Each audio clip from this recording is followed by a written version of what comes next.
Gua kurang sependapat kalau orang mintain sesuatu di jalanan terus pakai penghalang, bikin polisi tidur dadakan. Yang gue bilang di video sebelumnya, polisi tidur adalah penghalang jalan Allah. Karena udah membuat air perut terkocok, nggak enak, nggak nyaman, bikin celaka orang lain. Ya, memang maksudnya agar orang lain ngerem, nggak ngebut. Tapi dengan dibikin gujelakan itu, kalau dia lihat, kalau lagi nggak lihat, bikin celaka orang. Mintain sumbangan udah kebutuhan sendiri, orang lain harus menikmati kesulitannya. Ini artinya Anda membagikan beban kepada orang lain. Gua nggak setuju. Apalagi orang yang suka ngecerek ataupun nyari sumbangan di tengah jalan untuk katanya atas nama kemaslahatan umat. Mau bikin musola ke, masjid ke, atau pembangunan apapun, atau acara apapun, yang mintain duit di jalanan. Terus membuat ada tong di tengah jalan. Gue pernah lihat mobil nabrak tong. Tongnya hancur, mobilnya hancur. Nabrak orang juga ternyata yang ada di trotoar. Itu gara-gara orang naruh tong di tengah jalan. Itu jelas banget gue. Dan orang banyak yang celaka. Gue udah sering lihat yang celaka. Lu cek aja misalkan di Google, cek orang celaka gara-gara polisi tidur, mungkin banyak. Nah seperti itu ya. Jadi mintain sumbangan di jalanan, tolong, minta tolong.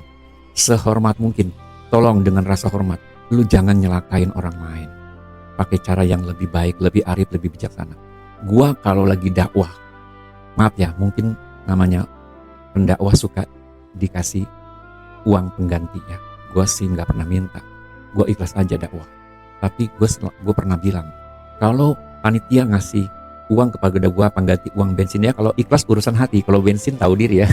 Kalau ongkos ikhlas urusan hati, kalau ongkos tahu diri, karena gue pakai kendaraan kan. Jadi mungkin beli bensin mobil aja lah, lo gak usah bayar ilmu gue, gak perlu lah gitu. Nah tapi gue bilang, kalau panitia membayar saya, memberikan rezekinya ataupun melimpahkan rezekinya kepada saya dari hasil mintain di jalanan, haram hukumnya, saya gak mau terima. Jelas banget, saya gak mau terima. Karena buat saya sangat hina. Karena ketika Anda terima duit di tengah jalan untuk bangun masjid, ketika masjid udah jadi milik daerah setempat, orang lain mau sholat, mau ke toilet digembok, dikunci, sholat jadi nggak bisa, buang air nggak bisa. Apalagi orang yang non muslim mau masuk ke toiletnya nggak diperbolehkan. Padahal dulu ikut nyumbang.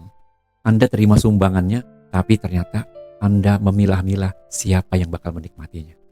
Aneh. Kalau Anda bisa tanya, masjid itu tiang-tiangnya didapat dari mana? Dari hasil sumbangan. Dan misalkan ya, Masjid Istiqlal, dari mana? Yang bangun negara. Oke, yang bangun negara. Yang bikin keren. Namanya Insinyur Pantur Silaban. Dia bukan muslim, tapi kita terima karena hasil arsitekturalnya, hasil desainnya keren banget, dan sudah dimanifestasikan, diwujudkan dalam bentuk Masjid Istiqlal yang Anda pakai hingga hari ini dan Anda nikmati kemegahannya. Anda tahukah dari mana uangnya? Hasil dari pajak-pajak. Pajak ini, pajak itu, pajak hasil ini yang mungkin hasil menggeruk harta kekayaan orang lain, hasil menyita dari sesuatu yang nggak halal, semua dikumpulkan di tiang-tiang di masjid itu. Kalau dia bisa ngomong tiang-tiang masjid itu, atap masjid itu, dengan lantai masjid itu bisa bicara, mungkin dia akan berbicara. Aku juga dibuat bukan dari sesuatu yang halal.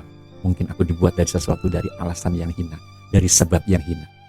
Jangan lupa, saudara, karena Anda dari hasil sumbangan. Karena uangnya datang dari multi investor. Ya, kita anggap aja investor akhirat kata orang gitu ya. Oke. Jadi jangan pernah mintain uang di jalanan dengan cara yang tidak terhormat.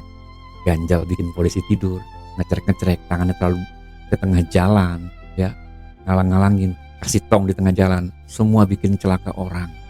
Udah, itu selesainya Anda ada yang nggak ngerapihin tongnya tetap di tengah jalan, itu yang terjadi kecelakaan ya. Ditabrak tongnya sama mobil terpental, nabrak orang lagi pinggir jalan, Masya Allah. Jadi kecelakaan beruntun. Gara-gara apa? Gara-gara kealpaan dan kesalahan orang yang punya ide, yang udah berbuat, mengalami dan menjalani, meminta-minta uang di tengah jalan. Hindari itu kalau Anda ingin menjadi aliran agama yang terhormat.